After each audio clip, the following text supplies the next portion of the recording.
Hello everyone and welcome to the channel. This is part 2 of creating the CPU breakout board PCB. If you haven't seen part 1, I recommend you go and watch it now because I explain in part 1 what I'm doing here. And in this video I'm going to jump straight in. So go back and watch part 1 if you haven't already, and then come back and watch this one. Without further ado, let's get started.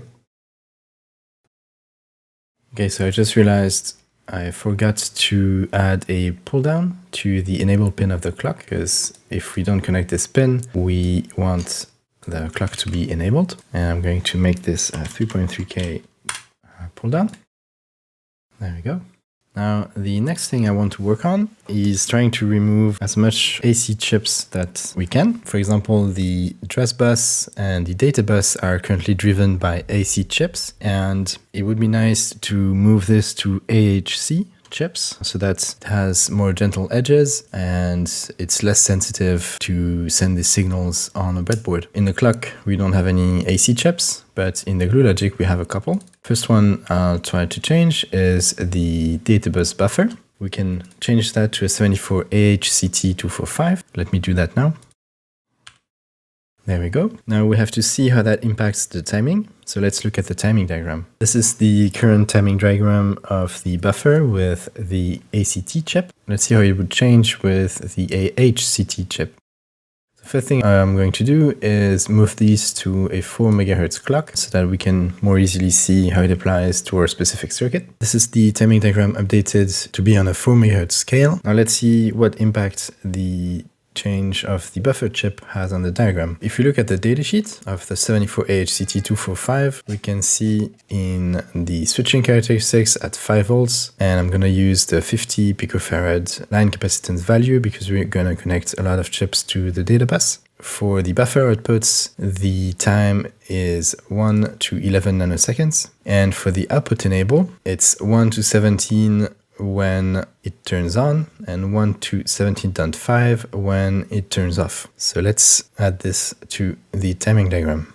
Again, for the direction pin, we do not have a timing, so I'm going to use the worst case, which is 1 to 17.5. So for the output turning on and off, it's 17 when the buffer turns on here and 17.5 when it turns off here. And for the data is 1 to 11.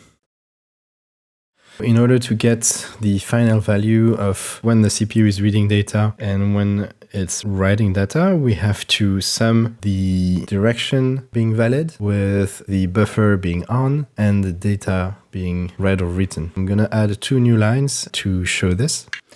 Okay, this is the final diagram. As you can see, the read data is not impacted by the buffer turning on and off, but the write data is. We lost half a nanosecond here, and we had to add a few nanoseconds here to account for the buffer turning on. Let's see how this impacts our maximum frequency. At the moment, our limiting component is the ROM. I will take a look at the ROM timing diagram. So this is the timing diagram before the change. And this is the timing diagram after the change. And as you can see, we are still meeting the chip enable requirement here. The data from the ROM starts to be valid here. And if we go up, we see that we are not reading before this data becomes valid. So that's good. And on the RAM, the external RAM and the VIA, we had a lot of margin on both reading and writing. And so I'm not going to show them on camera. I will update them offline and push them to the GitHub repo. This timing diagram shows that switching to an AHCT245 here, a valid thing to do. Now I want to look at the latch for the bank address. Unfortunately, the 563 is not available in the AHC family. I think we will have to revert to the 573, which is non-inverting. And so we'll have to find another solution for the bank 0 signal, that this 8-input NAND gate. Let's take a look at that. First, I will replace the chip.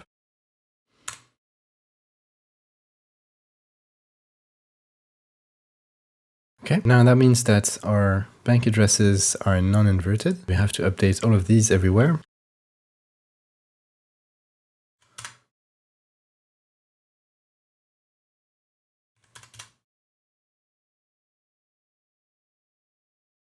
And I think this is great because now the output of the breakout board is the normal address, and so you don't have to remember that these are inverted. It becomes a simpler circuit. Of course, we have to update it here as well, which means we have to update our decoding logic for the external RAM. I'll take a look at that in a minute.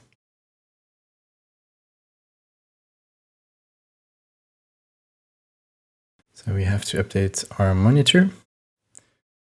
We can just replace the 540 with a 541. And then finally, we have to update the monitor. And we'll have to remember to update the monitor code. There we go. And of course, also the addresses used by the memory. So overall, I think it's a good change because it removes some of the weirdness of using inverted bank addresses. I'm pretty happy about that. We can also now remove this bus definition and just use A0 to 23. So I'll do that.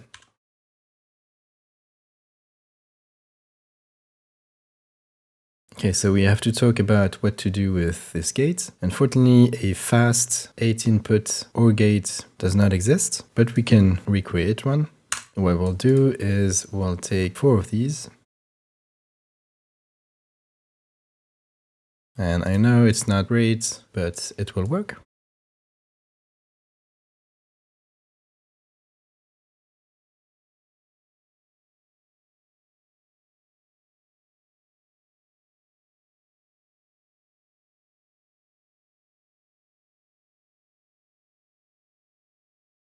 So we'll have 1 spare.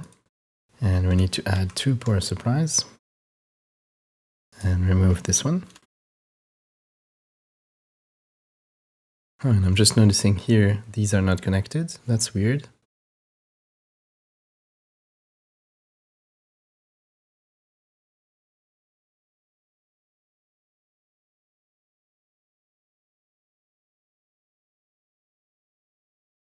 This circuit is clearly not pretty, but it's actually going to work pretty well because each of these has an 8.5 propagation delay. So the worst case between the input and the bank 0 signal is 8.5 times 3, which is 25.5. That's only a small change compared to the 74HC30 that we were using before, which had a 23 nanosecond propagation delay. So we're adding 2.5 to the timing of the ROM chip select, which is our limiting factor, and we'll see if that works.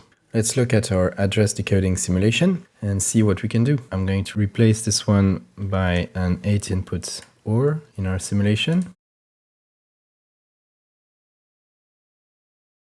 That's for the bank 0 signal. We have to move these inverters. So for now, I will temporarily move them to this part of the circuit.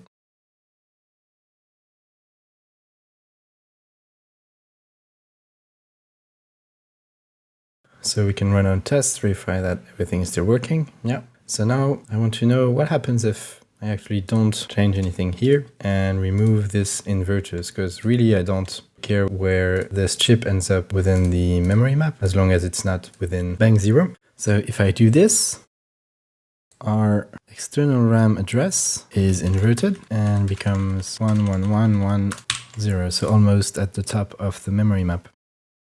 Let me comment these because I need to update them as well. It's actually a dash. And let's see if I calculated this right. Yes, that's right. So now I need to test all the other locations.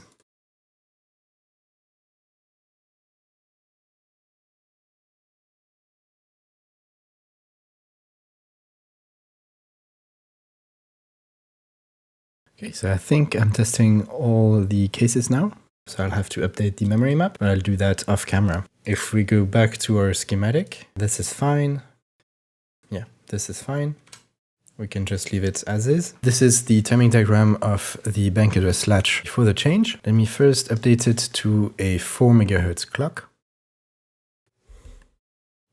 This is the diagram updated for a 4 MHz clock. Now let's take a look at the timings of the AHC 573. If we look at the datasheet, we can see that The setup time is 3.5 nanoseconds and the hold time is 1.5 nanoseconds. And the propagation delay of the latch opening is 1 to 12, and the propagation delay of the data when the latch is open is 1 to 11. So let's update the diagram with that. This is the diagram updated with the HC573. We can see that the setup time and the hold time are still met. We have 2 nanoseconds here of margin, and the actual bank address didn't change that much, only by 0.5 nanoseconds. So that's good. Now let's take a look at our propagation calculations here.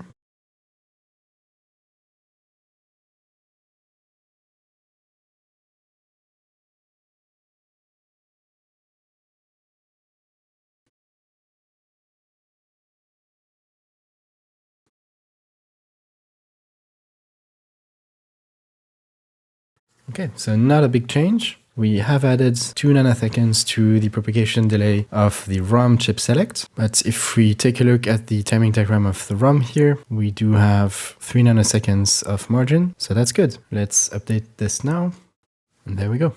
Okay, so these are these 2 AC chips replaced. We have another one in the AC10 here. Unfortunately, a 3-input NAND gate doesn't exist in 74AHC family, but I think we can keep this one because ultimately this signal is not going to leave the PCB and it's not going to impact signal integrity on the breadboard. So I'm fine with keeping that chip. One other chip that could potentially cause issues is the DS1035. If we look at the data sheet, we can see that it has an output rise or fall time of maximum 2.5 nanoseconds, which I guess is roughly half of the rise times of the 74AHC chips. So one thing I want to do is make sure I have space for termination if I need to terminate this signal. So I will add a 0 ohm resistor to these lines, and if later we notice that we need termination here, I can easily replace it with whatever value I choose. So let's do that now.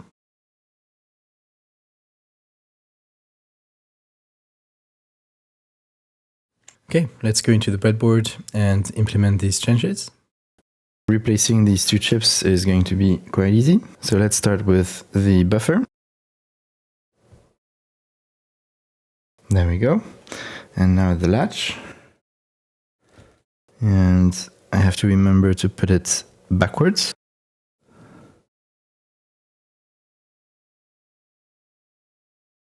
There we go. Now the pull down over here needs to be changed to a pull up. I don't have any VCC lines on this side, so I will move it here. Now I need to update the bank 0 signal, which is calculated here.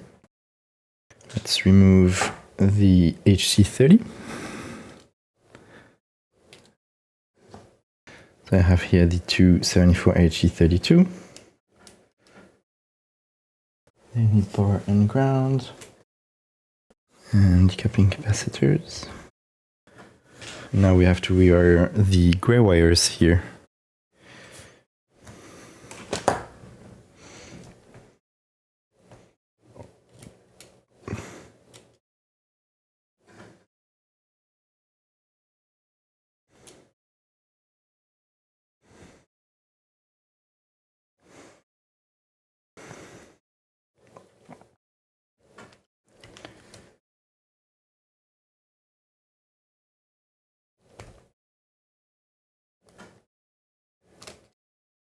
These are all the bank address inputs rewired to OR gates, and I took the yellow wire here to go to the NAND gate for A19. Then we have to wire the outputs of the 4 OR gates here to inputs of other OR gates.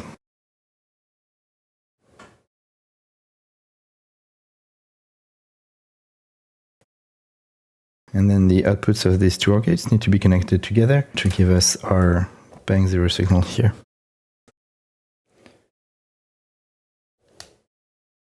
There we go. This should be everything. And we need to pull up the unused inputs of the OR gates here. Okay, so let's see if this still works. Let me turn on the power. And it looks like it does. Oh, I think I forgot to change this chip as well. Let me do that now. And there we go. Let's try again. Yeah, seems to work now.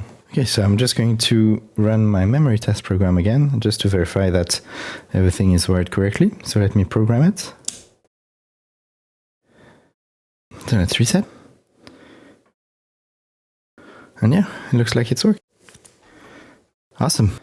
I should probably update it now that we have the LCD screen to display some kind of status here. But yeah, it's still working. Awesome. Okay, so the last thing we need to do is integrate the sheet with the top level sheet. I'm going to do a bit of cleanup here. We'll put the breakout on the left.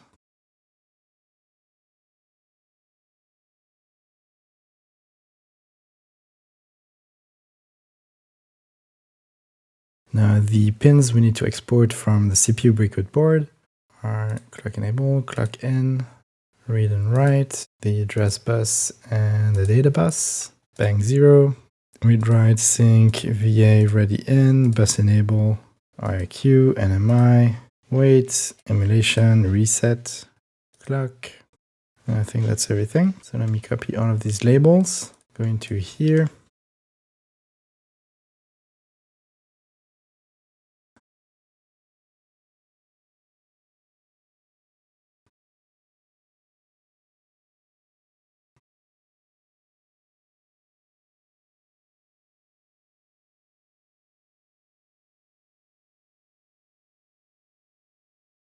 Now we should be able to run the electrical rules check to verify that nothing is broken in our circuit, at least in terms of wire connections.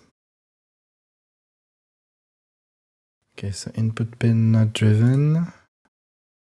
And that's E on the debug module. It should be driven here.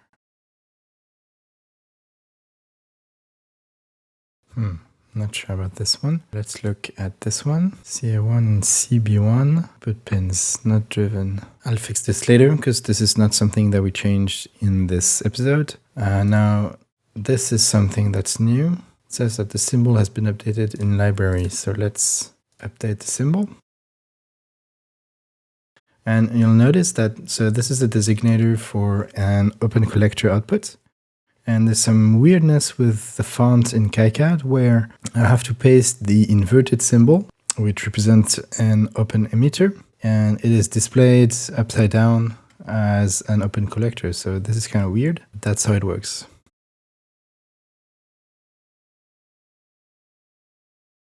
Okay, so this should be gone. All right, and then this one, input power pin not driven by any output power pins. So I know, so for this one, we have to add a power flag to VCC. So this should be gone now. Yep.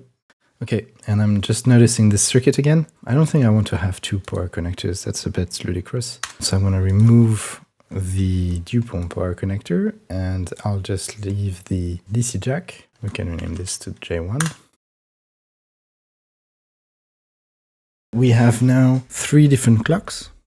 At the moment, the CPU breakout clock and the debug clock are fighting for the clock in pin because we only have a single driver, which is clock enable, and it's going to apply to both at the moment. So we need to change that. And I think I'm going to take the easy way out here. In the Breadboard project, we don't really need to use the built-in clock in the CPU breakout. And so I'm just going to tie its clock enable to VCC to completely disable it. And this way, there's not going to be any conflict.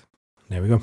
So now we have to talk about the MX pin and we want to decode it into MNX. So what does that mean? So if we look at the data sheet of the microprocessor, we can see that the memory index select status pin, the MX pin, is a multiplexed output and it reflects the state of the accumulator and the index select flags. That means that if you have set the accumulator to 8 or 16 bits, this is going to be reflected in the M section of the pin. And if you have set your indexes to 8 or 16 bits, it's going to be reflected in the index portion of the pin. And so we see here that the M flag is output during the negative transition of the clock, and the X flag is output during the positive transition. So we can use a flip-flop to gather the M value and the X value and expose it to the outside world. And this is going to be useful for the debug module.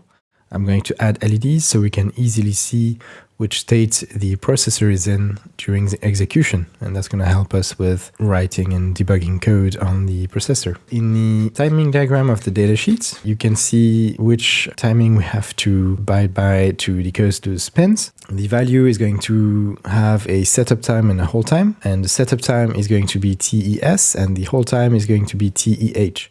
And so we have to ensure that the flip-flop that we use to get this value is compatible with those setup time and hold times. And we can see here that at 5 volts, the MX hold time is a maximum of 5 nanoseconds and the setup time is a minimum of 10 nanoseconds. So let's think about how we could get those values.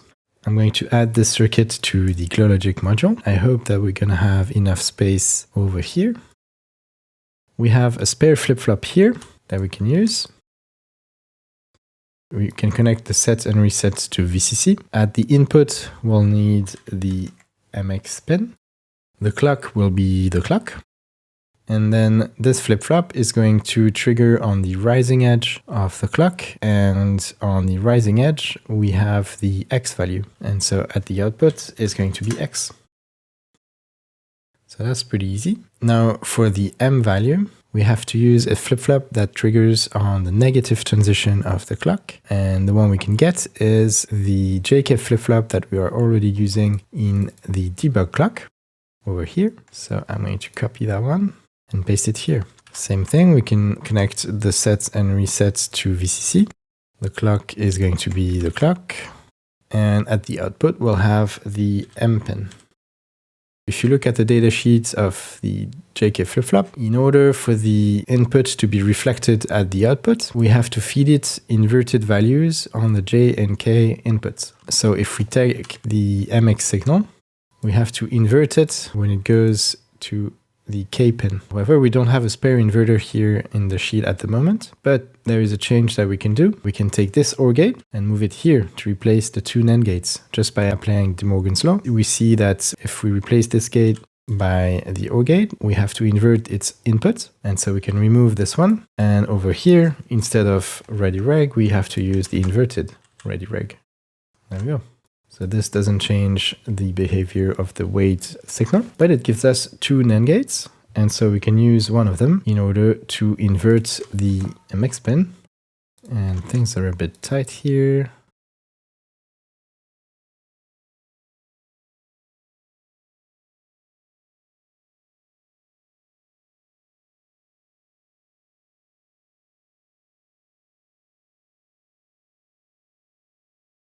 Okay, and then we have a spare NAND gate. I need to add the second unit of this flip-flop and its power supply.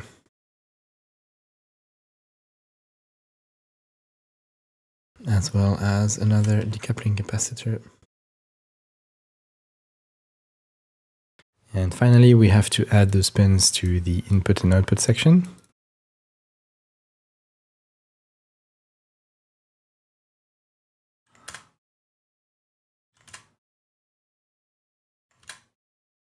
Okay, and so now we can add M and X here. And I still want to have MX exposed, so we need to add one additional pin.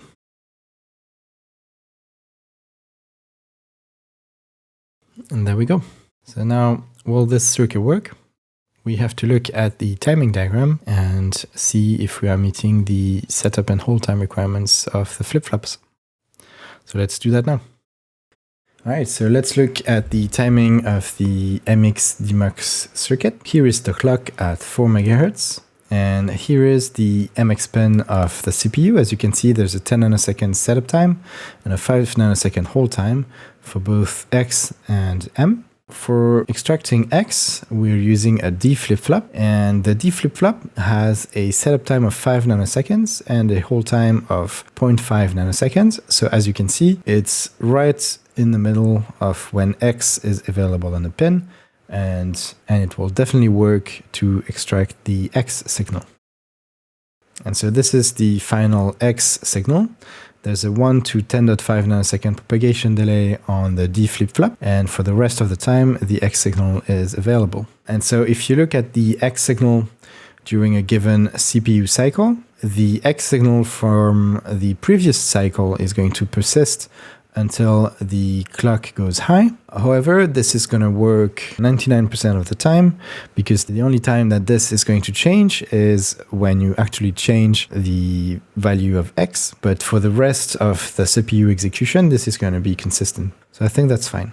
Now, if we look at extracting M, we have the inverse of the MX pin being fed to the JK flip-flop. The NAND gate that we use has a 1 to 8.5 nanosecond propagation delay. So this is the inverted signal. As you can see, the interval we have to capture it is quite smaller. And here, if we look at the input of the JK flip-flop, it has a 3.5 nanosecond setup time and a 0 nanosecond hold time on the falling edge of the clock. And as you can see with the inverted MX, we are not satisfying this setup time.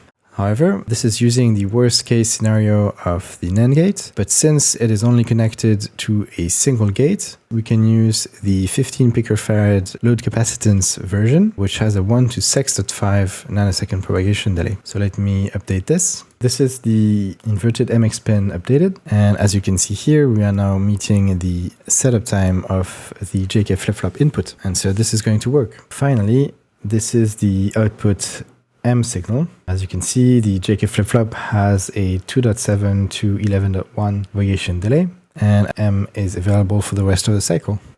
Okay, so I think this is going to work. Let's go to the breadboard to implement this. Okay, so let me start by extracting ready and write from those two NAND gates here. The only issue I have is because I've reused an OR gate from something else. The OR gate is actually all the way over here. So I'm gonna have to make a jumper to go from here to here. And because this is already quite a mess, I'm actually gonna go right down there. So let me get the jumper.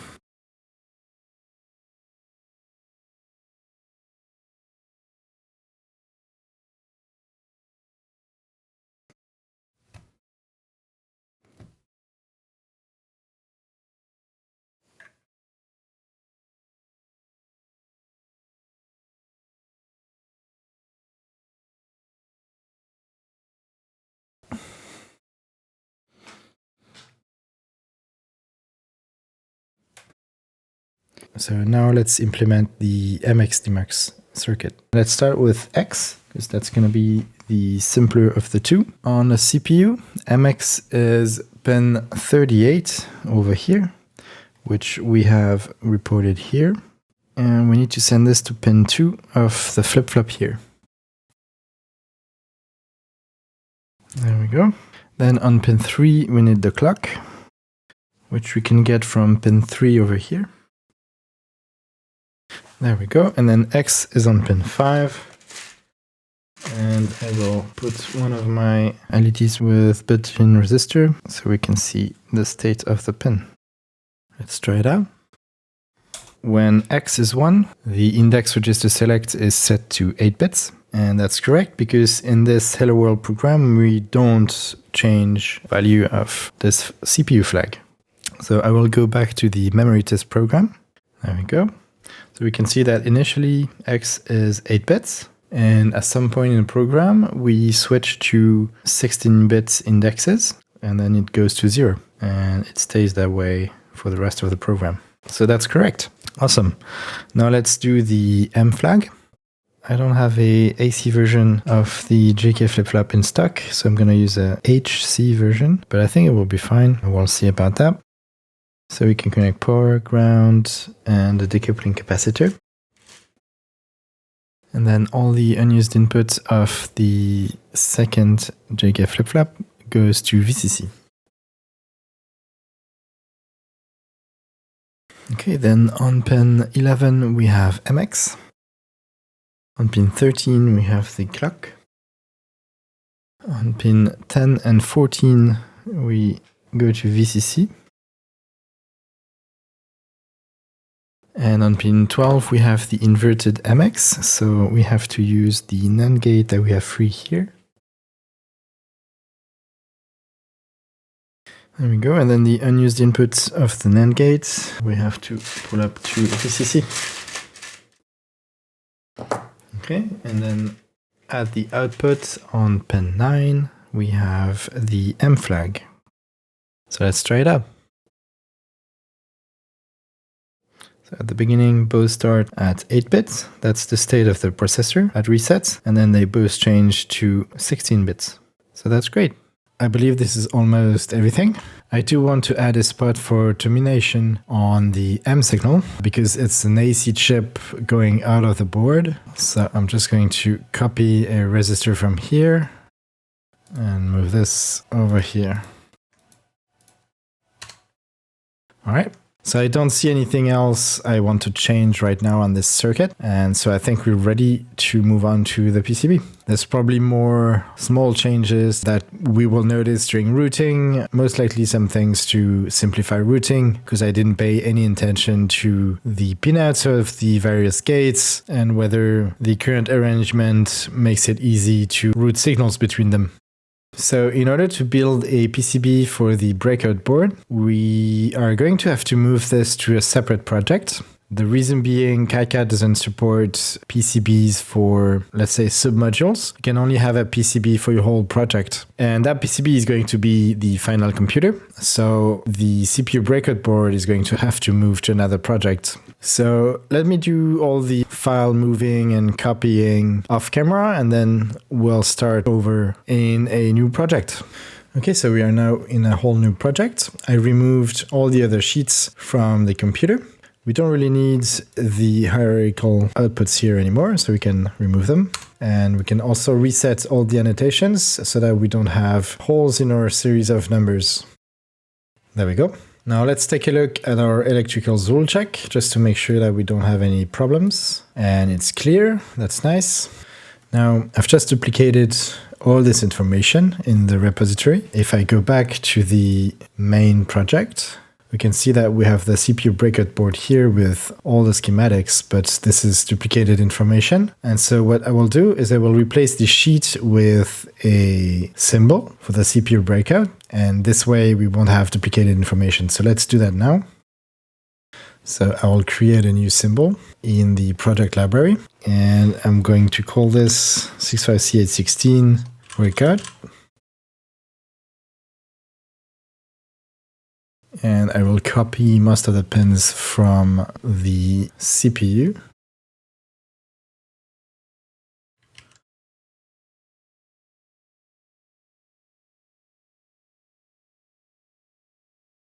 So for now, I'll remove all the pin numbers because we don't have the footprint of the board, and so I'll fill that in later.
So now we can remove this sheet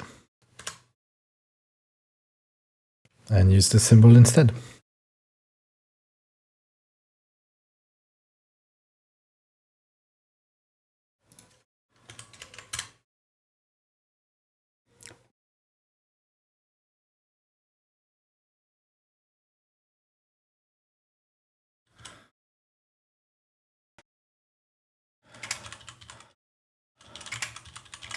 All right, so this is the breakout board as a symbol. Let's run the electrical rules check to verify that we haven't broken anything. And there are a few things. So power pin not driven is because we have removed the power flags on VCC and ground. So we need to add that back somewhere. There we go. Now it's saying that bus enable, ready in, NMI are not driven. And that's true. The breakout board includes a pull-up on these lines, so we don't need to connect them if we're not using them. It's only used at the moment in the debug module to display an LED, but nothing is driving those pins. And then we have the usual VIA error where CA1 and CB1 are inputs and nothing is driving it either. So I think we're fine. So we can now go back to the breakout project. So in the symbol, I've added output for VP, ML, EMX, and abort, because these are still functional pins of the CPU. We'll have to remember to make these accessible on the breadboard. All right, so I guess now what's left is to work on the PCB. And that's going to be the subject of the next video. All right. In this video, we have continued making preparations for the CPU breakout board PCB. I think this is pretty much done now. The next video is going to be about routing the actual PCB and getting it sent to the fab. So I hope you enjoyed this video. If you have any questions or feedback, let me know in the comments. And I hope to see you in the next one. Goodbye.